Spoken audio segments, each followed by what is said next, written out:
This is Scott the Fix-It Guy. Today we have a GE dryer that won't start, and sometimes this can be due to a faulty door switch down here in the lower left hand corner. Sometimes it can be due to the belt being broken, and we're just getting no response. So I'm going to check a couple things. I'm going to pull back on the plug a little bit, and using my multi-tester I'm going to look for voltage between these two terminals, and I'm getting a good amount of voltage here, so I know it has power, but still it's acting like it has no power. So one of the switches is not working as it should, and what I'll do is unplug it and I'll take a look at the door switch. So I'm going to undo these two Phillips head screws. When I press the door switch, it clicks, so it sounds like it's working, but there may be something else going on. And if the belt breaks, there's a belt switch that'll disconnect power also. But when I turn the tumbler by hand, it feels like the belt's still engaged because it doesn't turn super easy. It feels like it's still got the motor on it. So I'm going to be taking out this top panel, and then I just have to take out two screws in the upper left hand and upper right hand corner so I can take the front panel off. So zip out that one and get the right side done. This was a pretty easy, fast repair. And I'm going to lift up on the front panel to disengage it.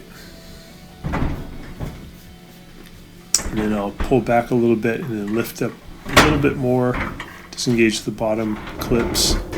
And now I got the wire still attached to the door switch, and what I'll do is just test out that circuit. I have a continuity tester that will beep if it has continuity. I know the door is closed, so it should be beeping. It should have continuity. I'm not getting any result, so I think that's a problem why the dryer acts like it has no power, because this is cutting power to the motor, cutting power to the timer.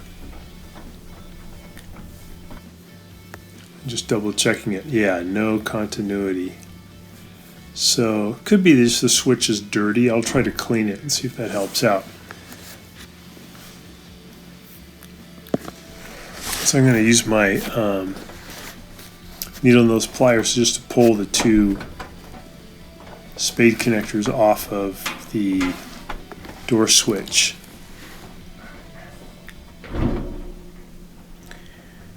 And then I'll open the door. I'll use my standard head screwdriver to gently pry on the right side and left side to make the switch let go, and I'll pull the switch out. So you could actually do this without taking off the front panel. You could just take this off by prying it off and test it. So I'm using my continuity tester, and I'm not getting any reading when I press it on the button. There's no change. So it could be a bad switch, but it does click.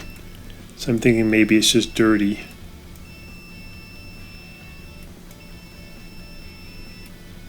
Seems like it's working sometimes. Yeah, there we go. So that makes me think it's just a dirty switch.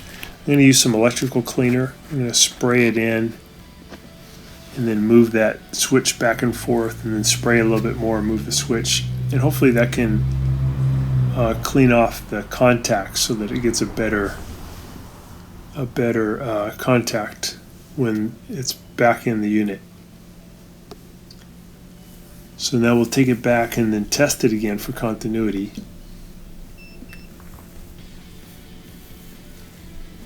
And now I'm getting a good continuity each time I press it on the button.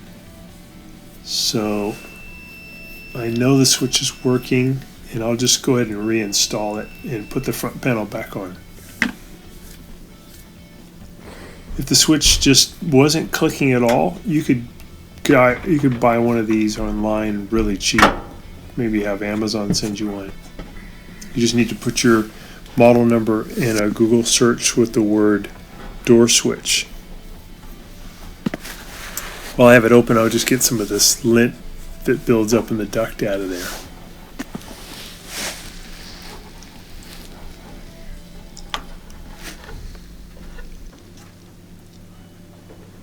And I'm going to get this lint off the bottom of the door. Could be that some of that lint built up and the door wasn't able to close far enough to engage the switch. So I clean the switch, but I'm also cleaning the door to make sure it can close all the way. We're going to put the wires back on. These are the outermost terminals. There's 3 terminals that you could put on, but we're not going to use the middle one, just the outer ones.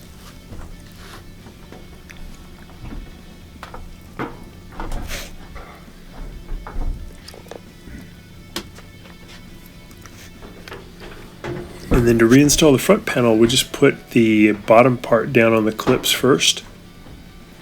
And we're going to lean the front panel toward the cabinet. We're going to lift up a little bit on the tumbler so it can ride on the front bearing. We have to get these little clips into position, and then we can put the screws back in.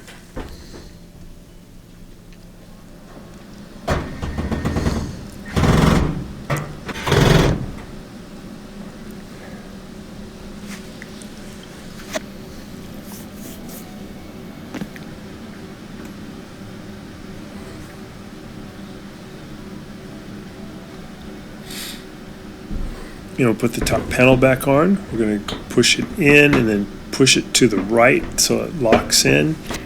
And then we're going to set it down. Take your time here. This is a little tricky. Once you get it settled down flat, then push the panel toward the back by about 1/2 inch. And then we're going to plug it back in, give it a test.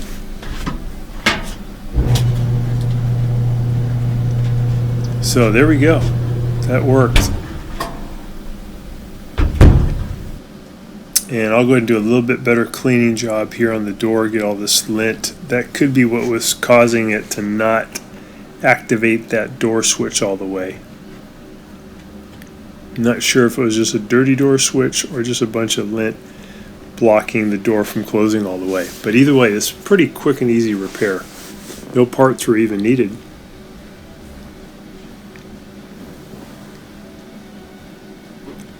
Go ahead and close it, try it again. Yeah, that's working great. So hope this has been helpful to you, and your dryer will be back working again. Thanks so much for watching, and please subscribe when you get a chance.